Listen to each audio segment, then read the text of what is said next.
Good evening, dear traveller. Tonight on Americana History Asleep, we wander together into a quieter century, one wrapped in soft snow and slower breaths. Snow drifts quietly across your screen of thoughts, as if someone has shaken a snow globe and then slowed time to a gentle pause. You find yourself standing at the edge of 19th century America in a pale winter evening that feels soft and unhurried. The world around you moves in slow motion, flakes turning in the air, a faraway horse crossing a frozen road, the muffled creak of an old wooden gate. Nothing here is urgent. Nothing here is loud. You sense the cool air first, the way it brushes your cheeks and nose, crisp but not cruel, like a reminder that you are very much alive, wrapped in a warm coat, safe inside this quiet moment. Ahead of you sits a small house, its roof sagging gently under a thick layer of snow, its single window glowing with a faint golden light. The light doesn't shout, it simply waits like a lantern hung out just for you. As you watch, the snow presses lightly against the glass, tiny white shapes melting as soon as they touch the faint warmth inside.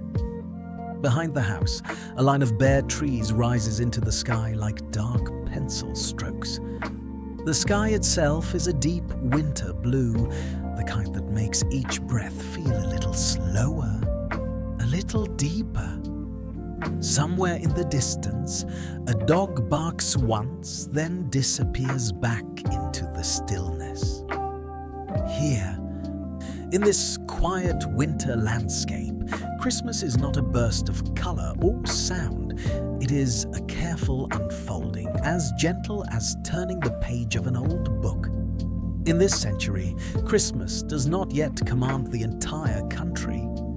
In many places, it is just another winter day with a softer edge, a day where work eases a little, where people light one extra candle or share one extra slice of bread and call it celebration.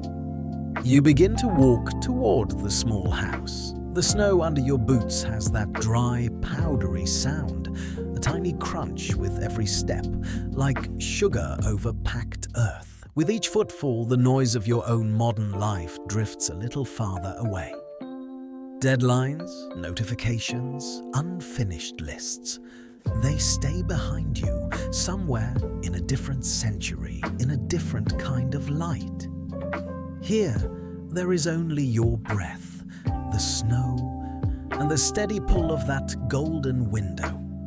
As you walk, let your shoulders slowly drop, just a little. Notice the weight of them. Notice how your chest feels as it rises and falls. If it feels good, you might let out a longer exhale, a slow stream of air that leaves a cloud of white in the cold night. No rush, no effort, just breath, moving in and out, as simple and natural as the snow drifting down around you. Before we drift deeper into tonight's gentle journey, remember to subscribe to Americana History Asleep. Here, you'll always find peaceful stories that soothe the heart and quiet the mind. Where are you listening from tonight? Leave a comment. Your presence adds warmth to this quiet corner of the night. The path to the house is not paved. It's simply a trail of compacted snow pressed by many feet, many winters. You follow it to a small wooden gate. The hinges complain with a soft groan when you open it, but even that sound feels slow and sleepy, as if the gate has been dozing and has only half woken to let you through. You pause for a moment beside the porch. Someone has left a few apples out on a wooden shelf, their red skins now dulled by frost, tiny crystals catching the light from the window. In winters like this, the air itself becomes a kind of pantry, Food is tucked into snowbanks and unheated sheds, resting in nature's own cold, waiting for the right evening to be brought inside. You imagine a hand reaching out later, brushing away a dusting of snow, bringing one of those apples in to slice into a simple pie, or just to taste something that still remembers autumn. You lift your gaze to the window again. Inside, you catch a glimpse of movement, a shadow crossing in front of the fire, the suggestion of a hand stirring something in a pot. You can almost hear the soft clink of a spoon against a worn earthen bowl. The sounds are faint, but they carry a feeling more than a story. A feeling of steadiness, of lives lived close to the land and closer still to one another. When was the last time you looked up at the night sky and felt at peace? The question settles over you like another layer of snow, light and easy.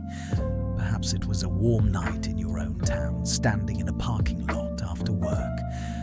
Perhaps it was years ago, lying on a childhood lawn looking for constellations that never quite stayed still.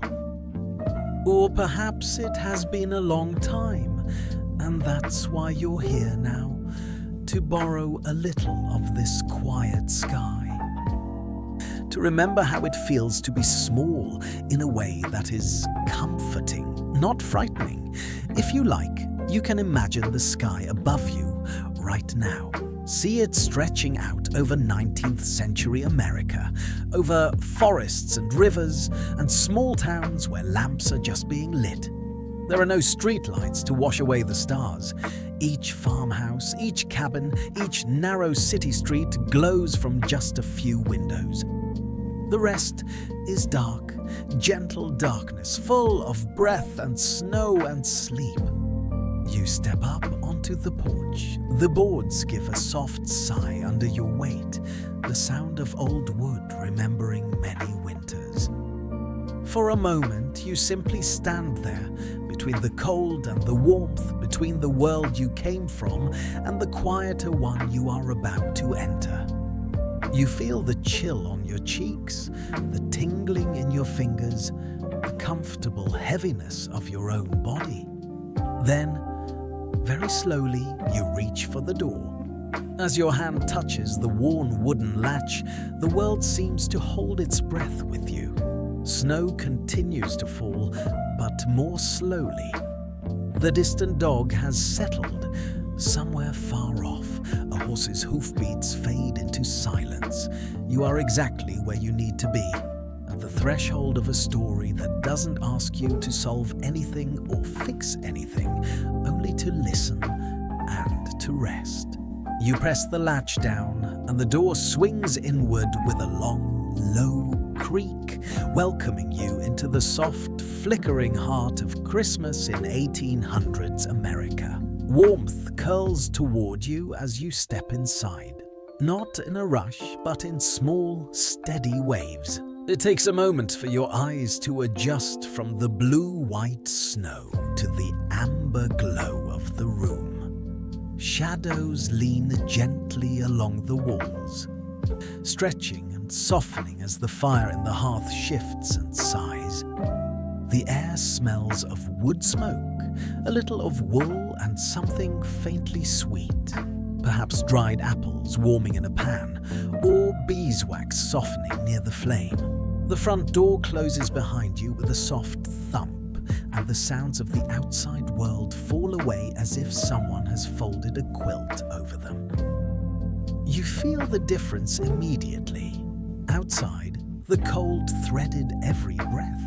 Inside, the heat gathers slowly in corners and along the floorboards, clinging to objects and hands and faces. It is not hot, not the effortless warmth of central heating. It is stubborn warmth, determined warmth, the kind that must be fed constantly with wood and attention. Your boots land on a woven rag rug just inside the threshold, strips of old clothing worn past mending. have been braided together into circles of color. Faded blues, soft browns, a whisper of red.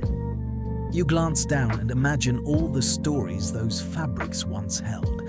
Shirts worn to harvest, aprons stained with summer berries, dresses that might have twirled once, long ago in a rare moment of celebration. Now they cradle cold feet, turning history into comfort. The room is small but carefully arranged, every object placed where it makes the most sense. A rocking chair sits near the hearth at the precise angle where the heat is strongest. A narrow table stands under the window, its surface holding a single candle in a rough metal holder and a thick book with a cloth cover gone soft from use.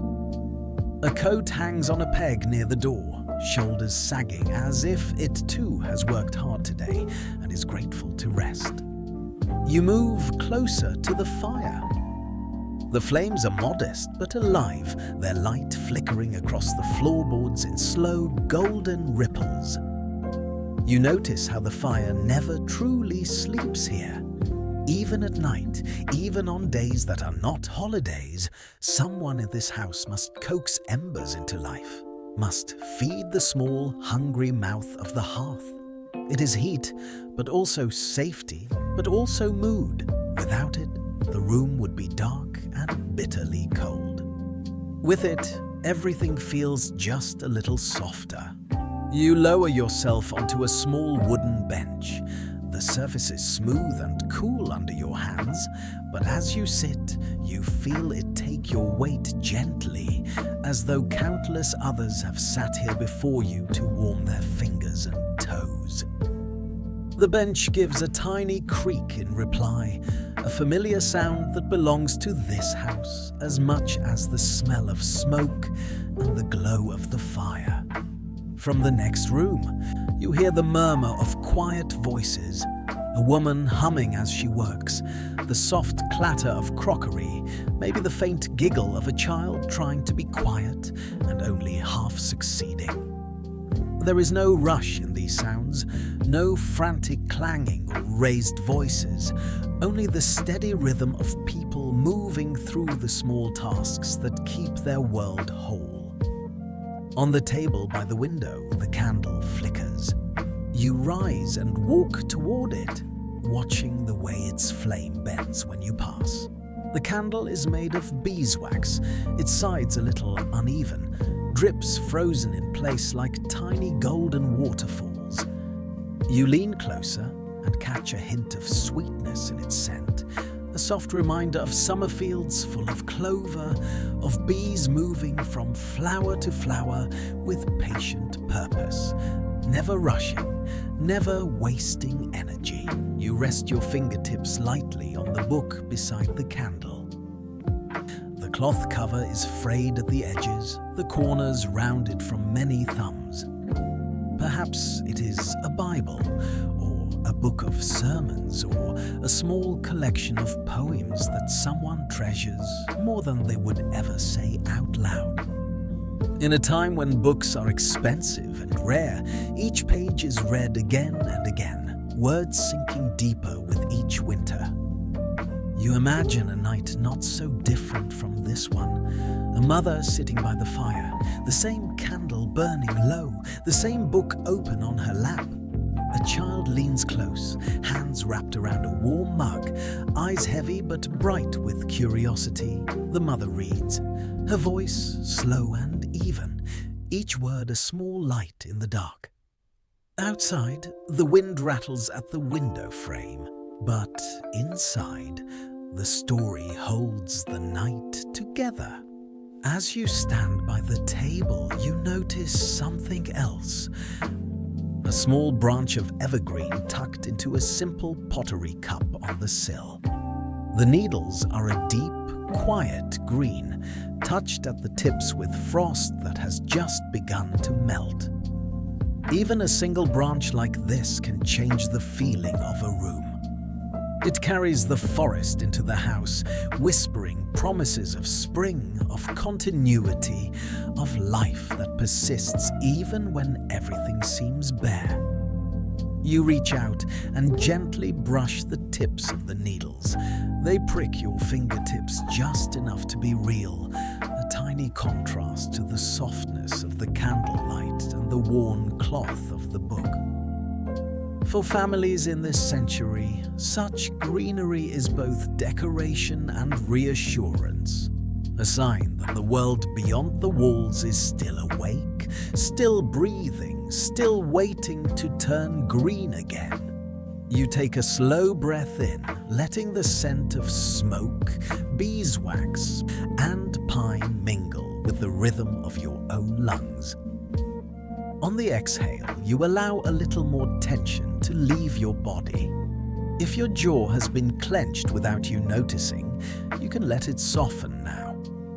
If your shoulders still feel tight, you might imagine the heat from the hearth moving up into them, warming the muscles, asking them to release. Christmas, in this gentle house, is not an explosion of noise or presents. It is a slightly warmer fire, a slightly fuller table, a slightly longer evening with the people you share your days with. It is a pause in the long work of winter, not a complete stop, but a softening around the edges. You glance back at the door you came through, now closed. Outside, the night is still there.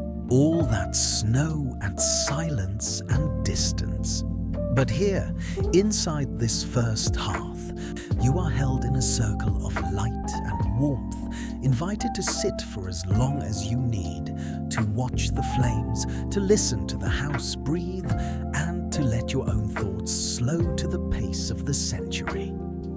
A soft clink of pottery and the faint rustle of fabric draw you toward the next room. You follow the sound slowly, each step on the wooden floor offering a quiet creak that seems to approve of your curiosity. As you pass through a narrow doorway, the air changes again, growing heavier with warmth and scent.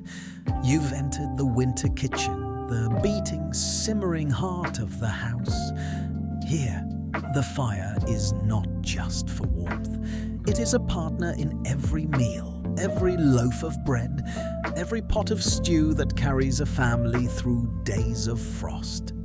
An iron pot hangs over glowing coals, its lid rattling gently as steam tries to escape.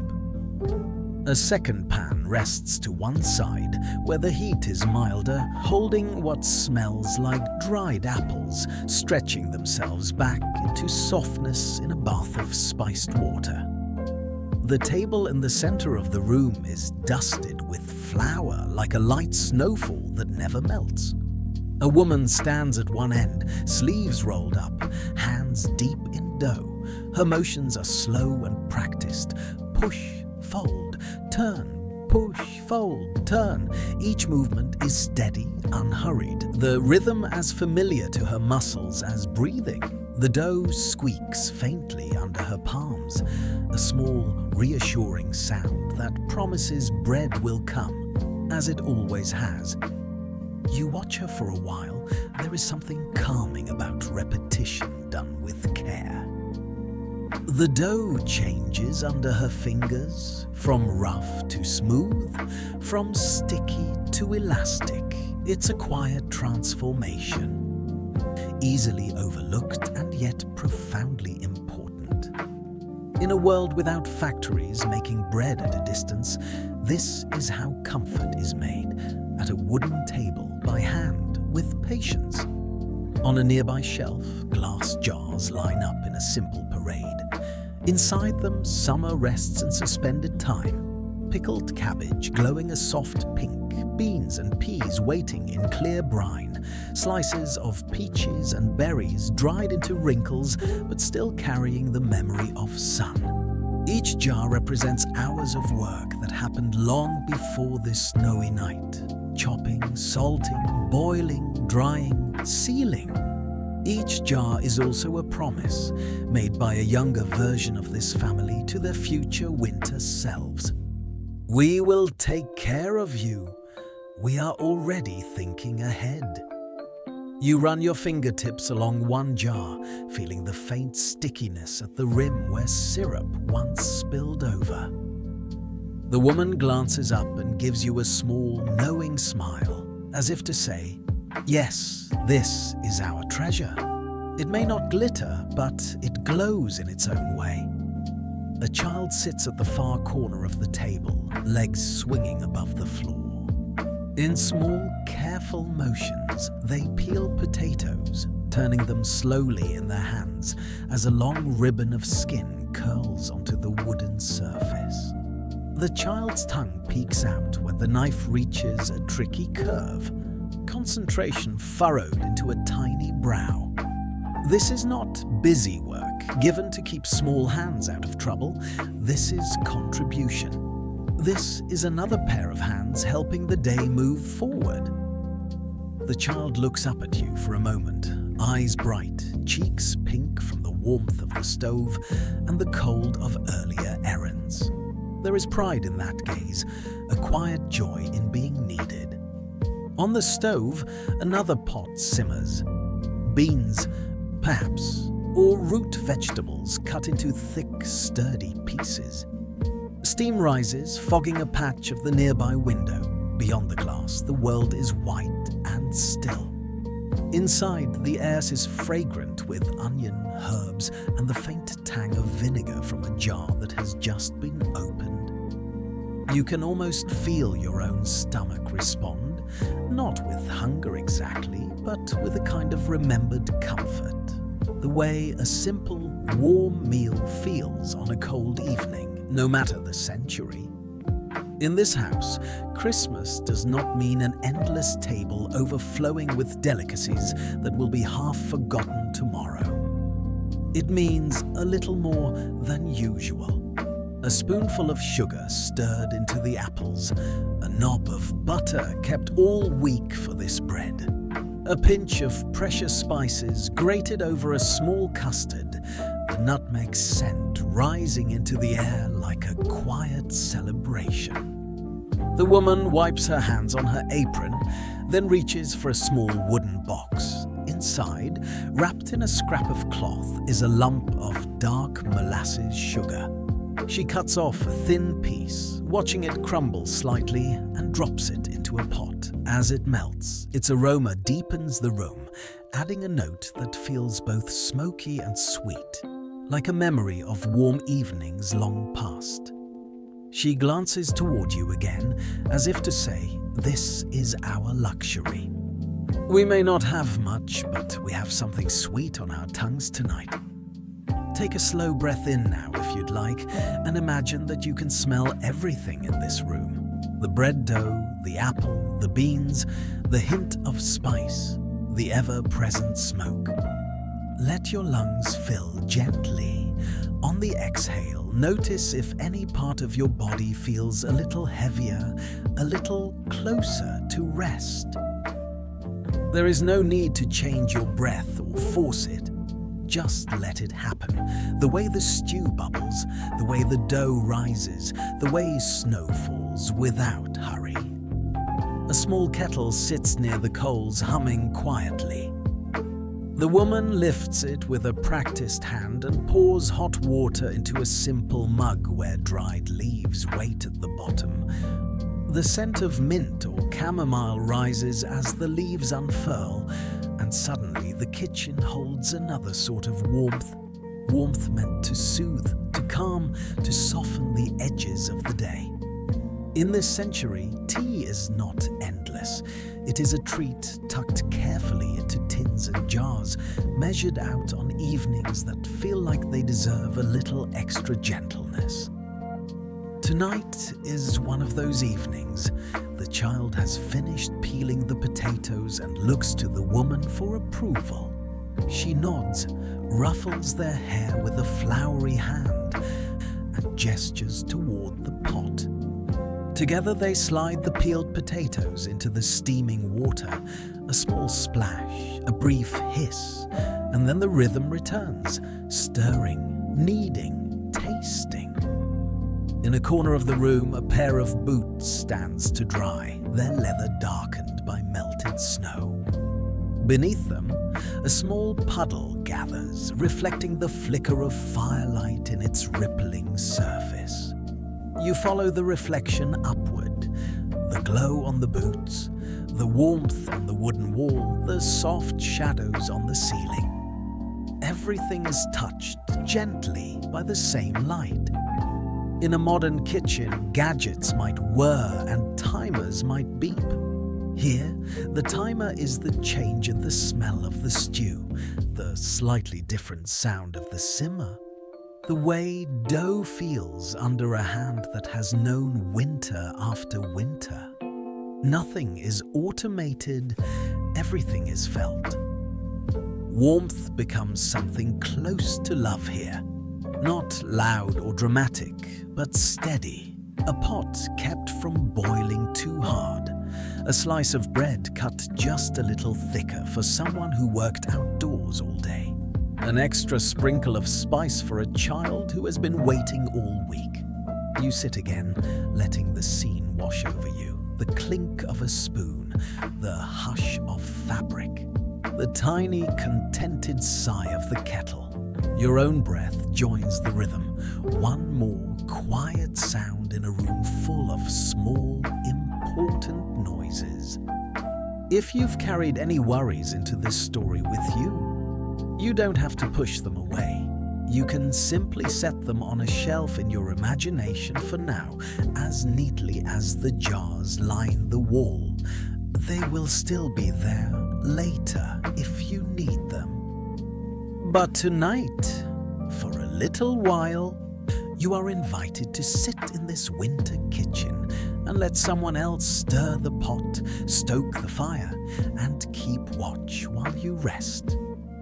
The kitchen's warmth lingers on your skin as you step back toward the front of the house. When the door opens again, the cold meets you with a soft rush, slipping under your collar, brushing your cheeks, waking you up in the gentlest possible way. You pull your coat tighter, an old habit, even here in imagination, and step out into the winter evening. The sky has deepened to a soft grey, almost pearl-coloured, and the snow reflects what little light remains. A narrow path leads away from the house toward a line of dark trees at the edge of the property. You follow it, hearing once more the satisfying crunch of snow beneath your boots. The air smells lighter out here, touched with the sharp, clean hint of distant pines. In 1800s America, many families who could leave their homes for an hour or two walked into nearby woods at this time of year. They went not for adventure, not for sport, but for a small kind of magic. Evergreen branches to bring back inside. Sometimes they cut a tree, sometimes only a few boughs. Always they came home carrying the forest in their arms, a quiet celebration of life in the midst of winter. You imagine yourself joining such a family now. The woman from the kitchen steps out behind you, wrapping a shawl around her shoulders. The child appears in the doorway with a grin, cheeks already flushed with anticipation. A man follows, pulling on gloves that have seen many seasons. Together, without hurry, you walk down the narrow path. As you move closer to the trees, the sounds of the house fade until all you can hear is the soft whisper of wind through bare branches and the occasional tap of snow falling from a limb above. The world feels both open and sheltered, like the inside of a great, quiet cathedral made of wood and sky. You pass a fence where snow has drifted up in soft waves. A few faint tracks cross the white. Perhaps a rabbit, perhaps a fox, their prints small and careful. In this story, they are nothing to fear, only other travelers sharing the same snow, moving through the same winter with their own simple needs. The child runs a little ahead, boots slipping only slightly, then waiting for the adults to catch up. There is joy in this walk, but no rush. The trees will not go anywhere. The day might be short, but it will stretch just long enough.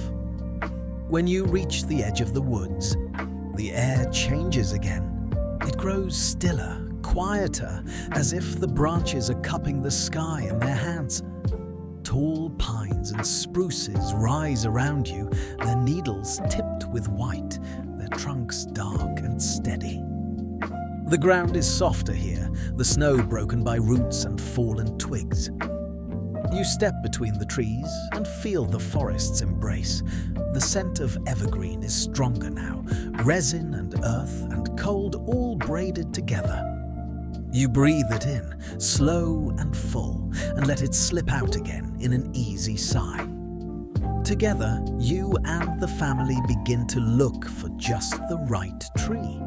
Not the biggest, not the most perfect, just one that feels friendly, that seems as though it might be happy to live for a little while in the corner of a warm room. You pass tall, slender trees that would brush the ceiling and small, crooked ones that lean a little to one side, as if lost in thought.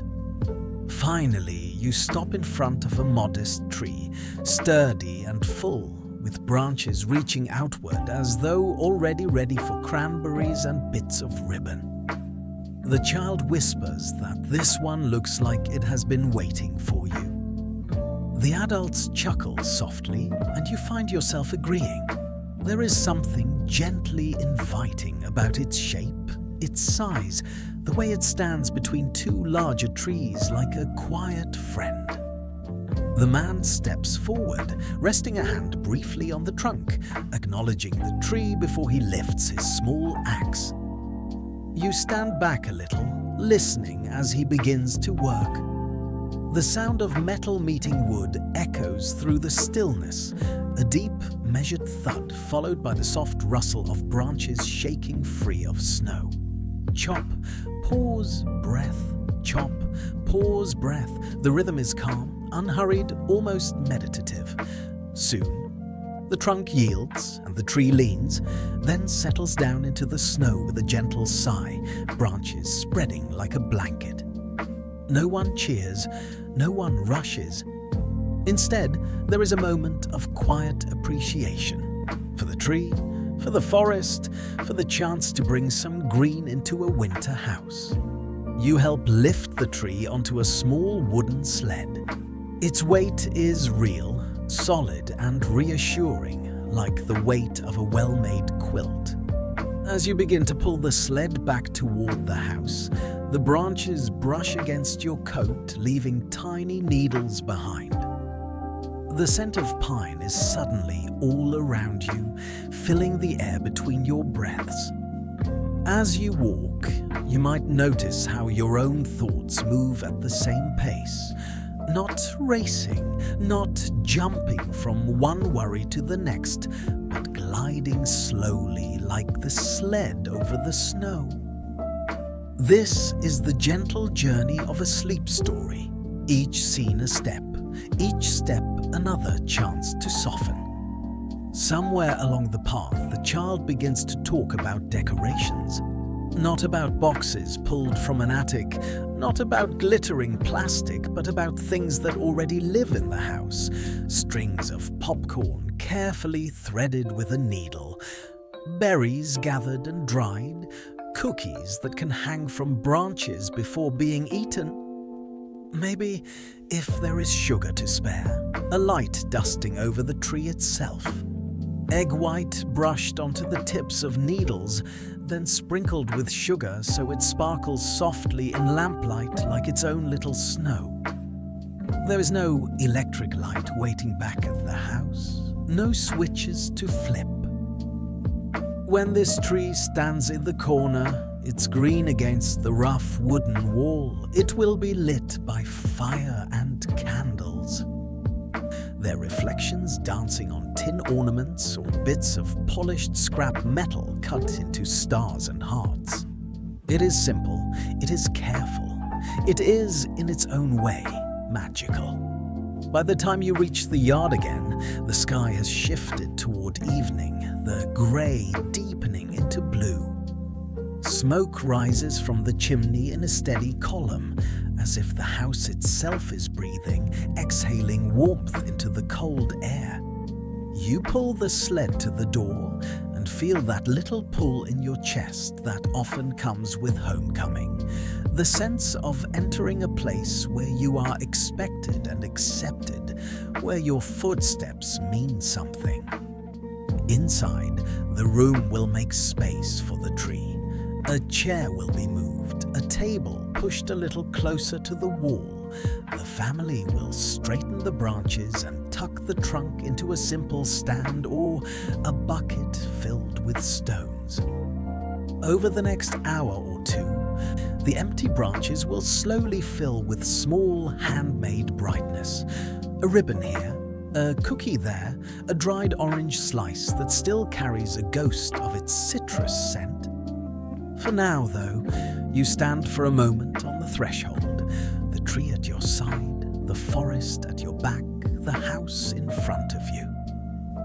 Between the wild quiet of the woods and the warm quiet of the hearth, you can feel something gentle unfolding, a story made of snow and fire, of hands and branches, of patient, ordinary magic. Later that evening, once the tree has found its place in the corner and its branches carry the first hints of decoration, the table becomes a different kind of workshop. The flour from earlier has been brushed away, the bowls cleared, and in their place sits a wooden box, its lid worn smooth from many openings. When someone lifts it, the hinges sigh softly, and the treasures of this night are revealed. Inside are not store-bought toys wrapped in glossy paper. There are no piles of packages printed with bright ink. Instead, you see gifts that have been slowly, quietly preparing for weeks or months, made in the spaces between chores, in the margins of tired evenings, in the soft light of a single candle. A pair of mittens comes first, knitted from thick, uneven yarn, the color of storm clouds. One mitten is slightly larger than the other, but together they promise something simple and powerful. Warm fingers on cold mornings.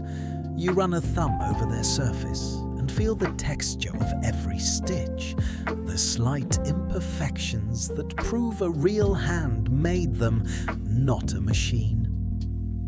Wrapped inside their loops of wool is the time it took to learn the pattern, the patience it took not to give up when a row went wrong. Beneath the mittens rests a small cloth doll. Its body is cut from sturdy fabric that once lived another life, perhaps as a flour sack, perhaps as a curtain. Tiny blue eyes have been stitched onto its face, simple but kind. A few strands of yarn hair have been braided and tied at the ends. The doll is not fancy, not detailed, but when you hold it, you can imagine it tucked into the crook of a child's arm, carried everywhere, loved fiercely. At the bottom of the box lies a wooden horse carved from a single piece of pale wood. Its legs are a little thick, its mane only suggested by a series of shallow cuts, but there is personality in its stance. A small hole drilled through its chest holds a string so it can be pulled along the floor.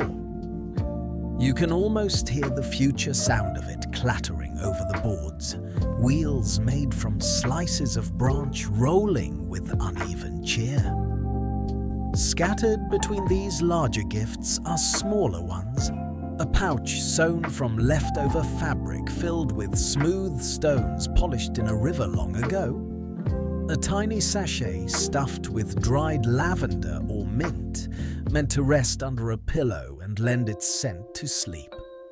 A bookmark cut from leather, its edges marked with simple patterns drawn with a careful hand. Each object is a soft discovery, not in the sense of surprise or drama, but in the way it reveals itself slowly. The more you look, the more you see the labor behind it, the intention folded into it. These gifts cost money only in the smallest ways. What they truly cost is time, the most generous currency in a world where every hour already belongs to something necessary. You notice too that nothing is hidden by layers of wrapping, a scrap of newspaper here, a piece of cloth there. Presents are disguised just enough to keep the edge of anticipation alive, but there is no plastic shimmer, no aggressive colors. When the child's hands open these parcels, they will be meeting textures they already know. The smoothness of wood, the softness of wool, the roughness of sturdy cloth. You might pause here and think very gently about the last time you made something with your own hands, not because you had to, but because you wanted to. Perhaps it was a meal, perhaps it was a letter, perhaps it was simply rearranging a corner of a room until it felt more like a small sanctuary. How did it feel to put time into something that carried a part of you forward? You're not being asked to judge yourself or change anything, just to notice that feeling, the way you notice the texture of the mittens, the weight of the wooden horse, the scent of the lavender sachet. Around the table, the family begins to sort and wrap. The woman folds a knitted scarf into a square of newspaper, smoothing the corners and tying it with twine from a ball that has shrunk slowly all year. The man slips the wooden horse into a piece of cloth and knots it at the top, then laughs softly when he realizes he's tied it too tightly and has to start again. The child is given a job too, perhaps cutting small shapes from colored paper to use as tags, or arranging the finished gifts in a basket that will be carried to the base of the tree later. There is a sense of ceremony here, but it is small and quiet. No cameras flash, no one shouts. The excitement hums just beneath the surface like a cat purring, like the kettle beginning to sing. If tonight's story reminded you of a beautiful memory, feel free to share it below. Sometimes even a single sentence. My grandmother used to knit mittens just like these, or we once made our own decorations when money was tight. Can feel like placing a tiny lantern on the path for someone else. In a corner of the room, someone has begun to hum. It might be a carol, or it might just be a tune that comes naturally on nights like this. A melody with no known composer, passed from parent to child without anyone naming it. The notes fill the spaces between the sounds of wrapping and tying and the soft thump of footsteps. If you listen closely, you'll notice that your own breath has probably found its way into this rhythm too. Inhale, exhale, wrap, tie, hum, inhale, exhale. No need to match anything, no need to be perfect, just gently existing in the same slow tempo. Here, no one rests alone. Every story is a soft lantern in the dark. The sentence floats up in your mind, perhaps as a narrator's whisper, perhaps as a thought of your own. In this imagined house, in your real one, and in all the places where people are listening along with you tonight, other hearts are beating at their own pace. Other shoulders are relaxing. Other hands are pausing in mid-scroll to simply be for a moment. The gifts on this table are proof of something simple and profound, that even in hard winters and busy years, people have always tried to make small shapes of love that others can hold.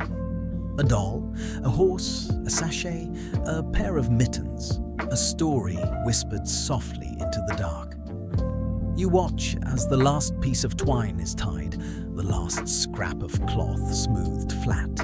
The wooden box is nearly empty now, its contents transformed into parcels and bundles, ready to be tucked under branches and into stockings.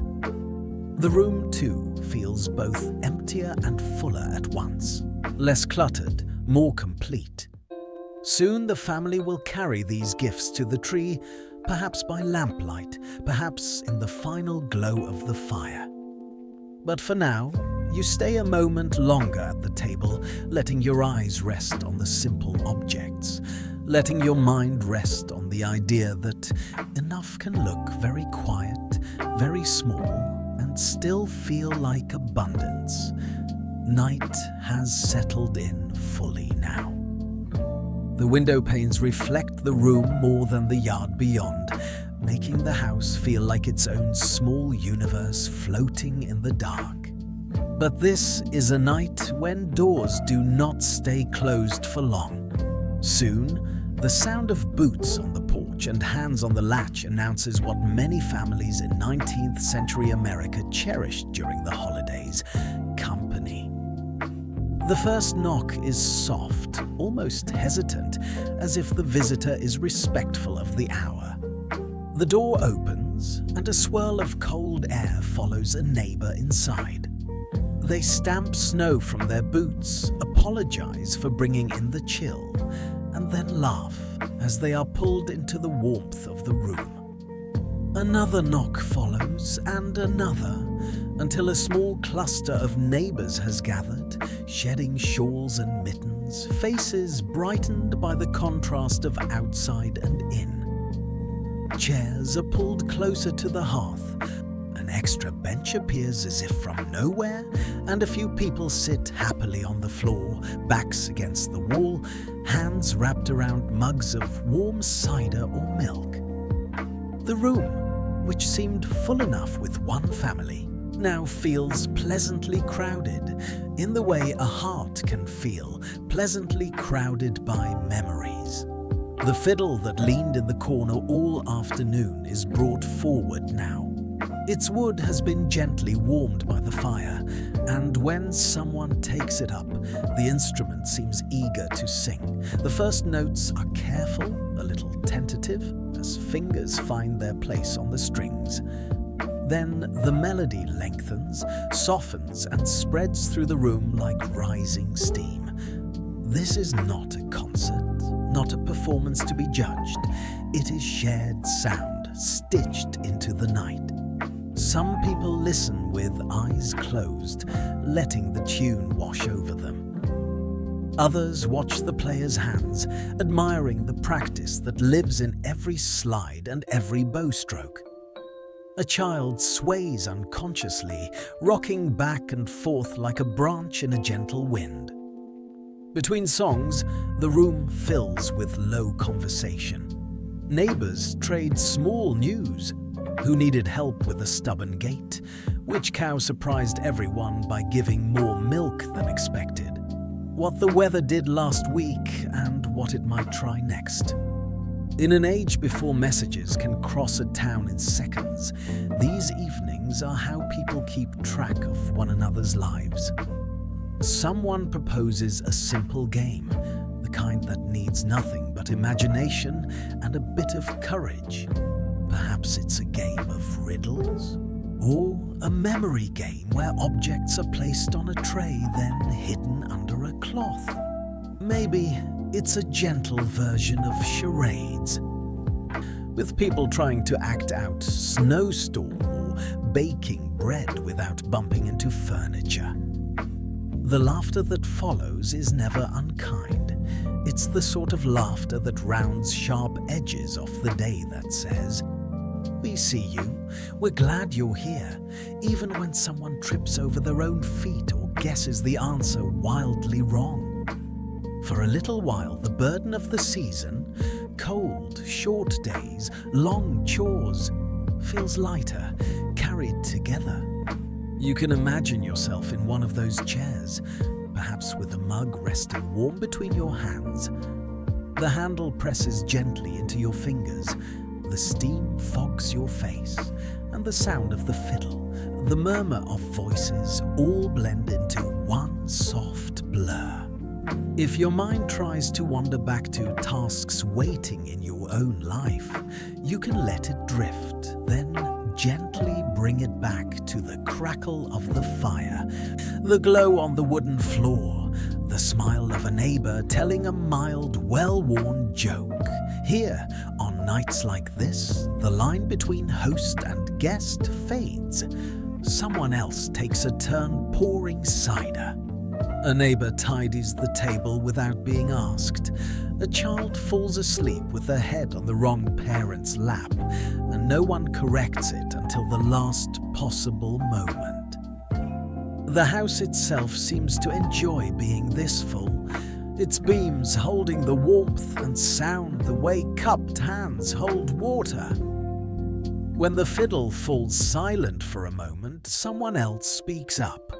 Perhaps an older neighbor with a voice like creased paper. They offer a story from a Christmas long ago when the snow fell higher than the fence posts, or when a lantern went out halfway home and they had to follow the sound of a singing neighbor to find their way.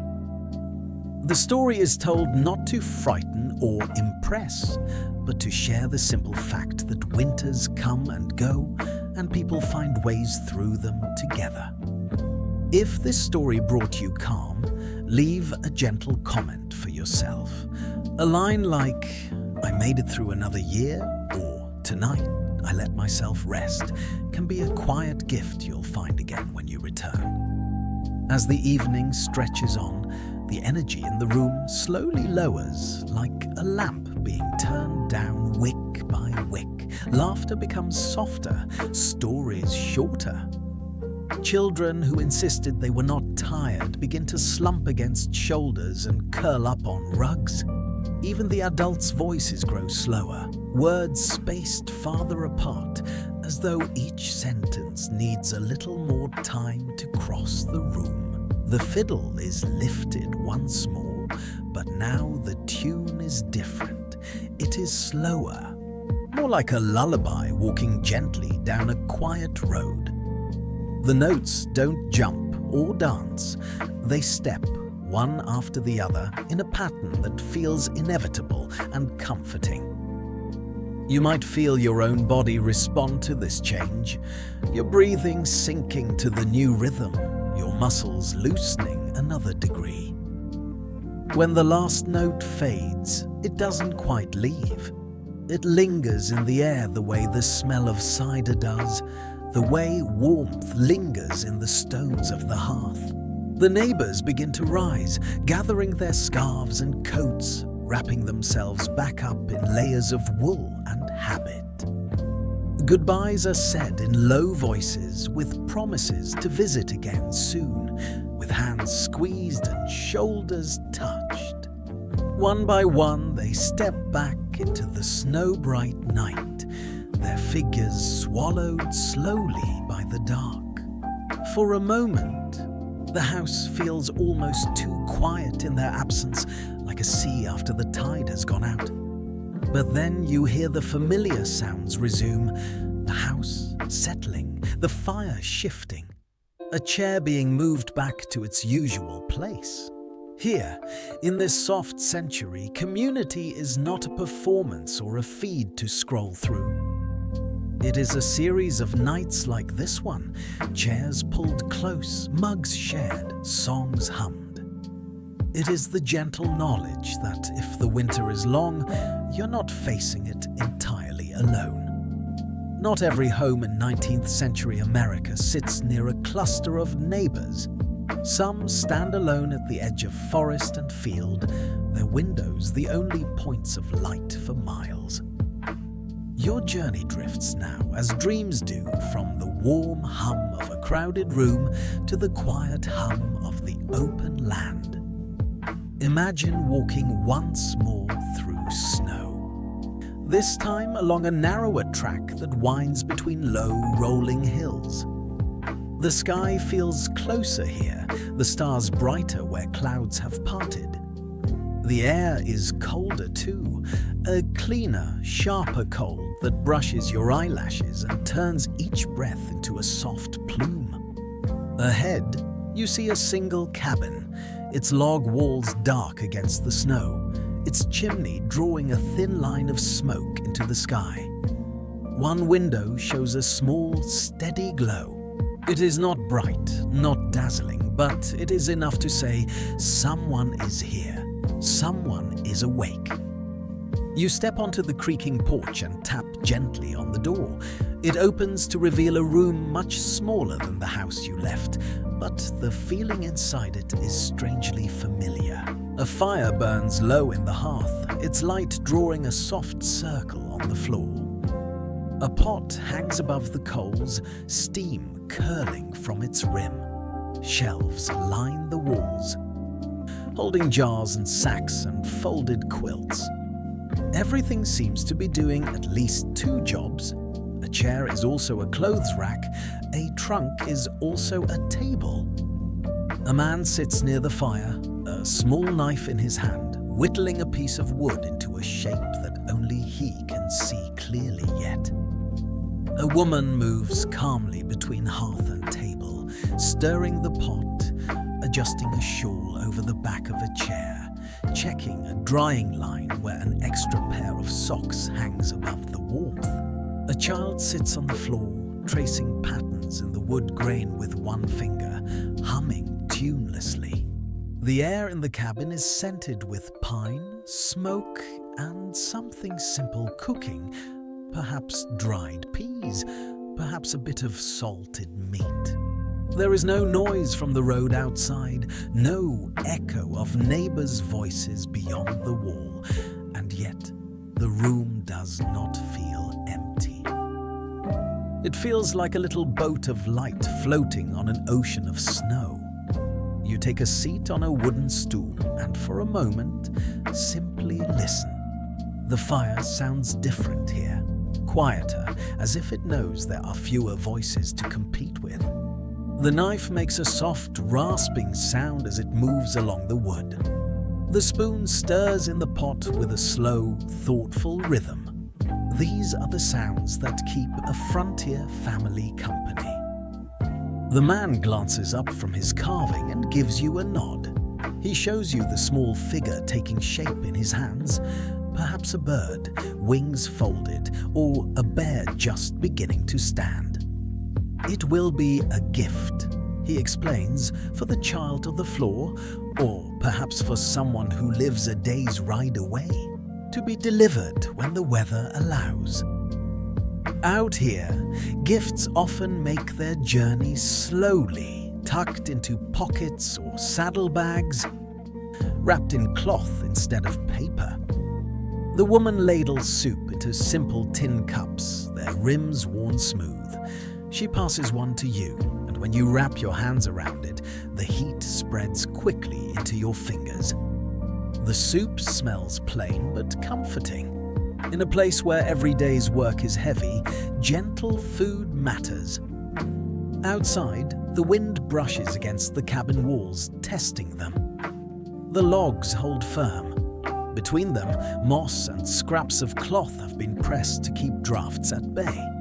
You imagine the work it took to build this place, to claim a rectangle of safety out of a landscape that does not always bend easily to human wishes.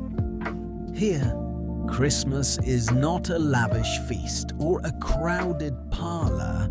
It is a day when the chores might be done a little more slowly, when a cherished ration of sugar might go into a small cake, when a lantern might be lit for a little longer than usual, simply to let its glow rest on familiar faces. A knock at the door surprises even the people inside. Visitors are rare when distances are counted in hours of walking through snow. The man rises and opens it to find a neighbor standing there, wrapped in a coat dusted with frost, cheeks red from the cold. He holds a small jar in his hands, perhaps honey, perhaps preserves, and offers it with a shy, practical smile. He is welcomed in, of course. His boots join the cluster by the hearth. His hands reach toward the fire. A second stool appears from somewhere. The jar is placed on the table with more reverence than a large box might receive in another time. In a world where nothing is truly easy to get, each shared thing feels like a small holiday by itself. The new arrival tells a brief story of a deer he saw at the tree line earlier that day, ears pricked against the wind, of a faint line of tracks that disappeared into the hills, of the way the stars looked when he started his walk. No wolves, no danger tonight, only the usual watchfulness that frontier families carry like an extra layer of clothing. The child listens with wide eyes, one hand resting unconsciously on the skirt or trouser leg of the nearest adult. The carved figure in the man's hands begins to look more like an animal with every passing moment. The soup warms bellies. The cabin breathes. When the neighbor leaves, his lantern casts a small circle of light on the snow as he walks away, shrinking until it looks like one more star resting on the ground. The family watches for a moment, then closes the door again, sealing the warmth inside. You stay a while longer in that room, feeling what it's like to be held by 4 log walls and a single, diligent fire. Solitude is not always loneliness. Sometimes it is the deep quiet that allows you to hear your own thoughts more clearly, to notice your own breath moving in and out, to realize that even in a cabin on the edge of a wide, unknown land, there is room for a small carved gift, a shared jar, and a song hummed under someone's breath. Your path drifts again, as if the night itself is turning the pages of an unseen book. When the scene settles, you are standing not before a cabin or a farmhouse, but at the edge of a 19th century city street.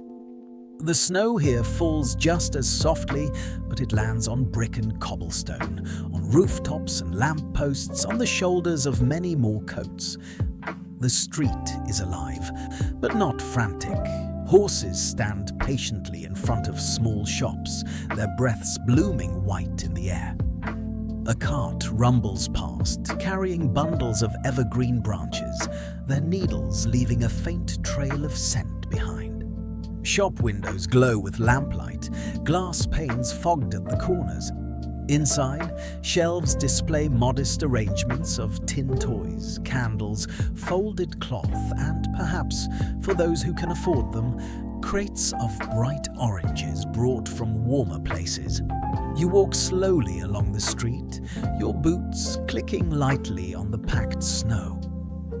To your left, a baker stands in the doorway of a narrow shop, a tray of fresh bread in his hands. The aroma of crust and warmth spreads into the cold, drawing people from the road with invisible strings.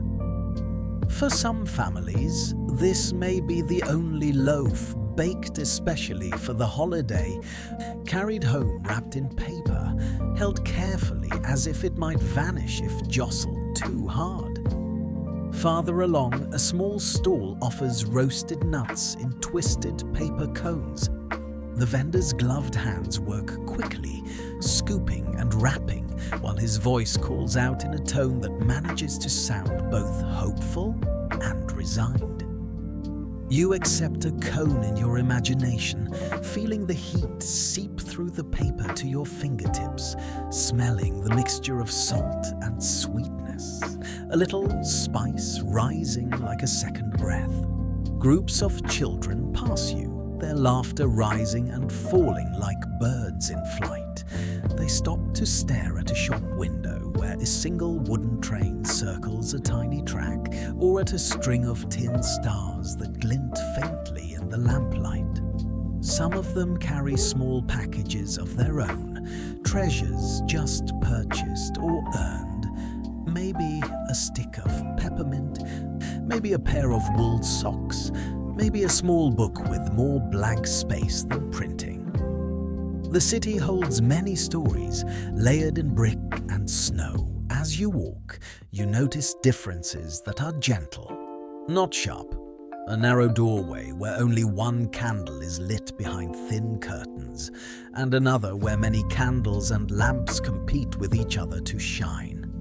One family may sit tonight at a table with many dishes, another may gather gratefully around a single pot of stew. Yet if you listen, the sounds from both houses are strangely similar. The clink of cutlery, the murmur of conversation, the occasional burst of laughter.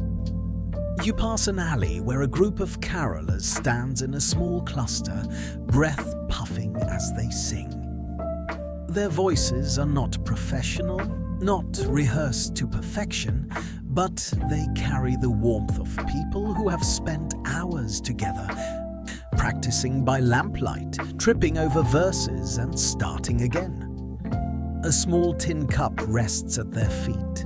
Some who pass drop coins in, others simply stop and listen for a verse or two, then nod and move on, the melody following them for a little while before fading back into the wider soundscape.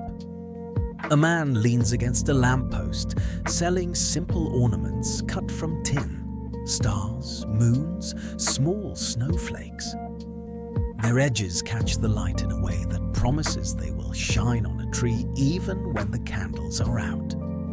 A woman beside you fingers one of the stars, then smiles to herself and buys it, as if seeing in that thin piece of metal not just decoration but memory in advance. Market squares and narrow lanes weave together, each with its own mood. In one corner, a small charity table offers bowls of warm soup to those who cannot afford a full meal.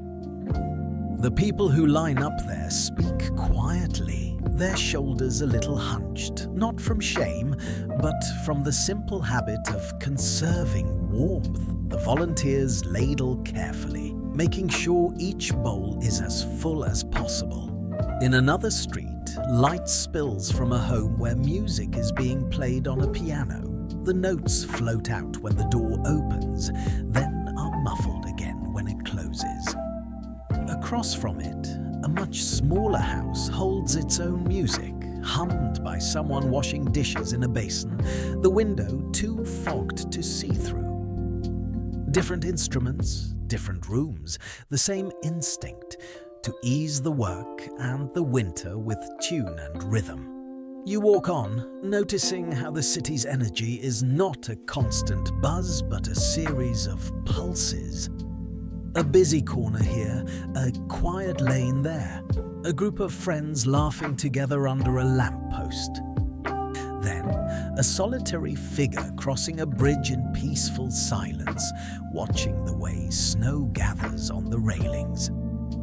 If your own life often feels closer to a busy street, full of movement, full of people, full of noise, you might take a moment now to imagine yourself stepping into one of those quieter side alleys.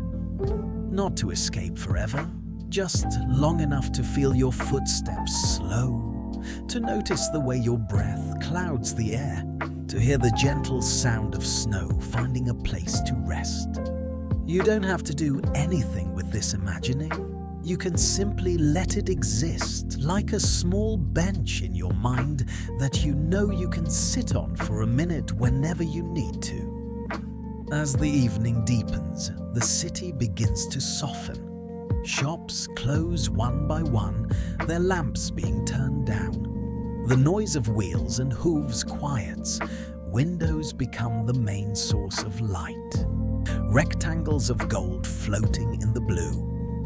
Behind each one, someone is finishing a meal, tucking a child into bed, folding a piece of cloth, writing a letter to a relative far away.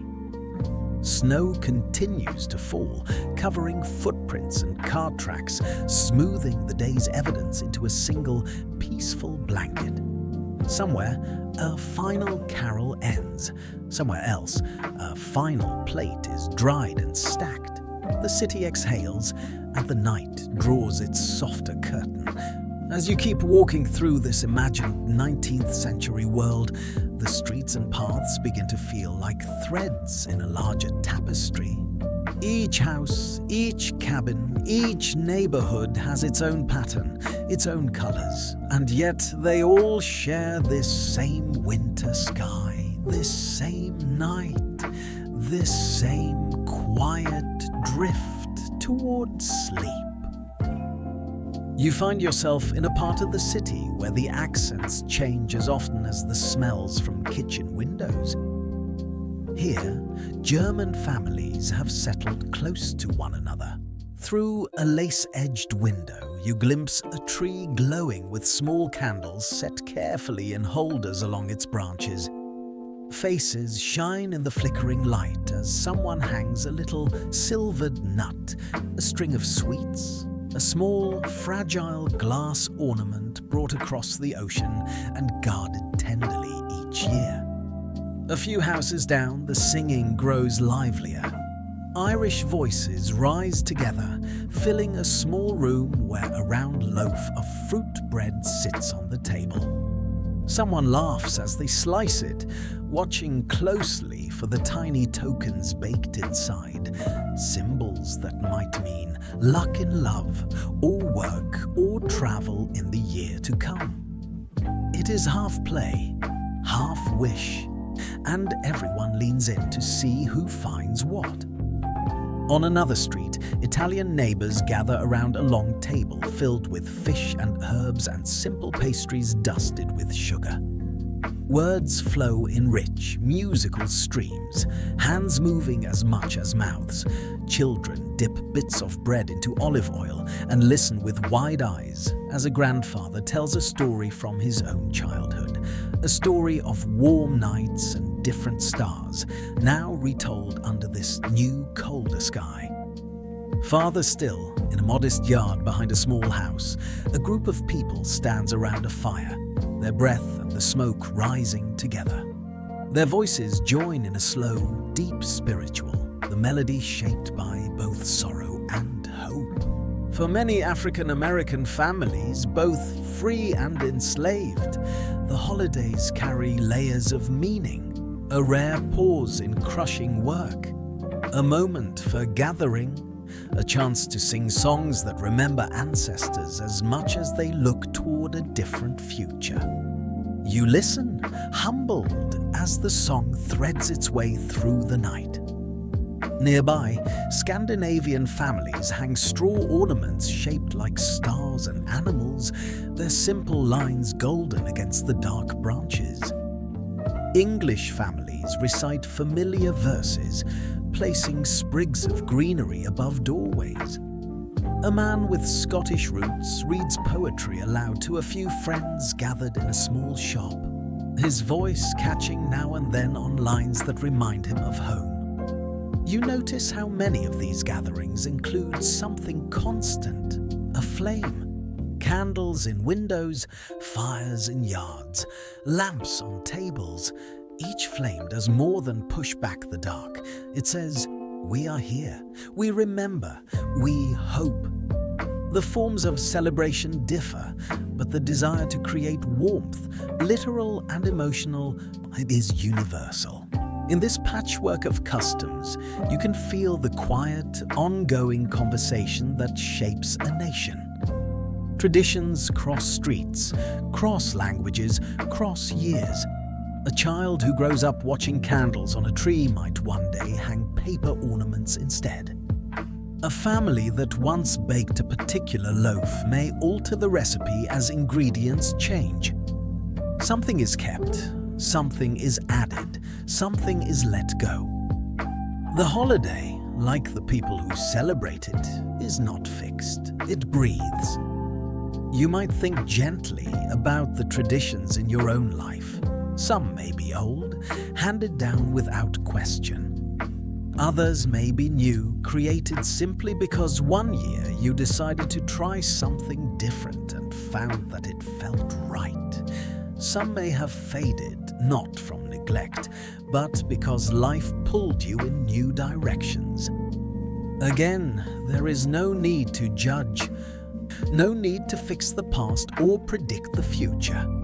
Just notice which memories rise when you consider the word holiday. A certain dish, a certain song, a person's laugh, the curve of light on a wall at a particular hour. When was the last time you looked up at the night sky and felt at peace? Perhaps that sky included city lights or the faint glow of a screen. Perhaps it did not, but somewhere deep in your body there is a memory of a night that felt still. A moment when your worries loosened their grip just a little. Tonight, this story is trying to help you visit that feeling again. In the small hall where many families of different origins have gathered, someone begins passing around a tray of sweets. Not everyone recognizes each treat, but hands reach out anyway, curious and willing. A woman from Norway speaks of lighting a candle at midnight. A man from New England mentions hanging stockings sewn from scraps. Another describes spices from a Caribbean childhood, folded now into American flour and sugar. People nod, even when the words are unfamiliar. They listen, and in listening, they help these stories live a little longer. If you want, you might picture yourself sitting quietly in that hall on a simple wooden chair near the edge of the circle. You are not required to speak. You are not required to explain anything about your own life. You are simply allowed to be there, breathing, listening, feeling the combined warmth of many small human fires. If tonight's story has brushed against one of your own memories, a grandparent's kitchen, a winter walk, a song you haven't heard in years, you might tuck that memory closer, as if it were a small folded note you keep in your pocket. It can stay with you after the story ends, a soft reminder that your own past holds quiet, gentle moments worth revisiting. Here, across all these houses and songs and flavors, one thread seems to run through. The understanding that life is often difficult and that people have always looked for ways to soften that difficulty with shared light, shared food, shared time. The forms change, the feeling does not. The centuries-long day is nearly done now. You find yourself walking once more along a quiet street, though it might just as easily be a country lane or a farmyard path. The details blur a little at the edges, the way they do in dreams. What remains clear are the lights in the windows, the shapes of roofs under snow, the slow, steady breathing of the night. One last house draws you in, not because it is grand, but because its window glows with the kind of light that feels like a held breath. Inside, the fire has burned down to embers, their red hearts pulsing in a slow, gentle rhythm. A tree stands in the corner, not perfect, not symmetrical, but beloved. Its candles have been extinguished for safety, leaving only the faint glimmer of strings made from berries and popcorn and a simple tin star at the top. A woman sits in a rocking chair near the hearth, finishing the final stitches of a scarf. The needles click softly, a small, steady metronome that marks not hours or minutes, but the settling of a day. A man closes a book of poetry and places it carefully on the table, smoothing the worn cover with absent affection. Two children lie under a quilt on the rug, already half asleep, fingers still curled loosely around their new wooden toys. The room is full of small remnants of the day. A mug left on the table, a bit of evergreen fallen from the tree, a corner of wrapping cloth escaped from a basket. But the energy that filled these objects hours ago has softened. Everything seems to be exhaling. You sit in a simple chair near the fire, feeling the gentle heat reaching for your legs, your hands, your face. The embers shift now and then with a faint sigh, sending up tiny sparks that die almost immediately, like thoughts that rise and fade without needing to become anything more. The woman finishes her scarf and folds it in her lap, looking around the room the way people do when they know a moment is worth remembering. She takes in the tree, the sleeping children, the book, the cooling mugs. She seems, for a brief second, to hold it all in her mind at once, then lets it go with a small, contented breath. A neighbor, older and kind-eyed, tells one last story in a low voice. A memory of a childhood winter, of listening to the wind against stone walls, of a single candle in the window to guide travelers home. The children are already too deep in sleep to hear the end, but the adults listen, their faces relaxed, the corners of their mouths gently turned up. The story isn't exciting. It doesn't need to be. It is simply another thread in the long, gentle fabric of the night. Someone offers you a final mug, warm milk touched with a hint of nutmeg or honey. You lift it, feel its weight, and imagine the soothing warmth spreading through your throat and chest, down into your stomach, through your limbs. You don't have to drink quickly. There is nowhere to rush to now. The day is over. The lists can wait. The world has permission to be slow. Outside, snow begins to fall again, this time in flakes so large and soft they almost look like feathers. They drift past the window, catching the faint light from inside, then vanish into the dark. The house creaks quietly, the way old houses do when the temperature drops and the wood remembers every season it has survived. Your own body might creak a little too, in your back, in your neck, in the places that have carried the weight of your day. If it feels right, you can roll your shoulders once, gently, then let them settle heavier into whatever is supporting you. Notice the way your head rests, the way your hands lie, the way your feet meet the bed or floor. Let your shoulders lower. Take one more slow, comfortable breath, and as you exhale, imagine the night itself breathing with you, its lungs as wide as the sky. The older neighbor rises at last, wrapping a shawl around her shoulders. She bids everyone good night, then steps out into the snow, her figure becoming smaller and softer as she walks away. The door closes with a muted click, and the family begins their own small rituals of preparing for sleep. Bank the fire, check the latch, fold the quilt a little closer around drowsy limbs. You stay seated for just a few more breaths, soaking in the feeling of this room at the end of a long winter day. There is nothing left to do, nothing left to decide. The tree does not need more ornaments. The bread is already baked. The stories have been told. The gifts have found their hands. Christmas in this quiet house and across the wide 19th century landscape has not solved every problem or erased every hardship, but it has, for a little while, gathered people closer to their fires and to each other. It has reminded them, and now gently reminds you, that warmth can be made in many ways, through food, through song, through sharing, through listening. If you'd like, you can imagine blowing out the last small lamp in the room.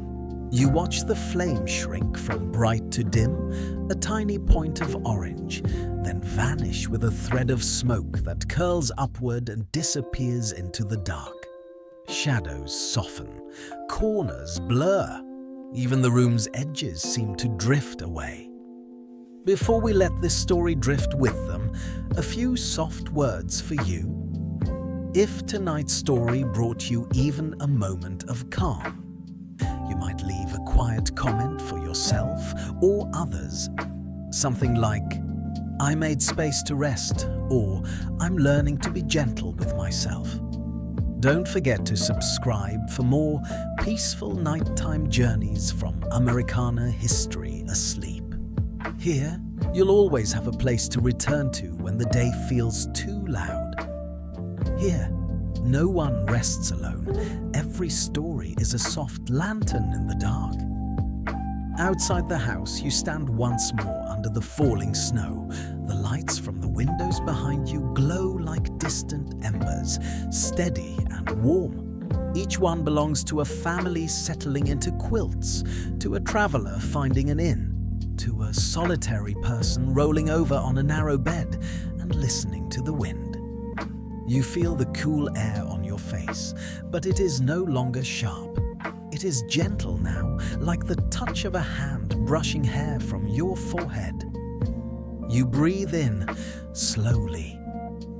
You breathe out slowly. The night does not hurry you. Shadows soften, edges blur. Even your thoughts begin to feel less like sentences and more like clouds, drifting without needing to make sense. You don't have to follow each one. You can let them pass, knowing that the story has done what it came to do. It has brought you from the busy edges of your day to the quiet center of a winter night. The world will go on. There will be other mornings, other lists, other journeys. But for now you are allowed, warmly, gently, completely, to rest. Let the images fade. The tree, the hearth, the snow, the lantern in the distance. Let them drift away like snowflakes carried on the smallest breath of wind. The night holds you. You let yourself drift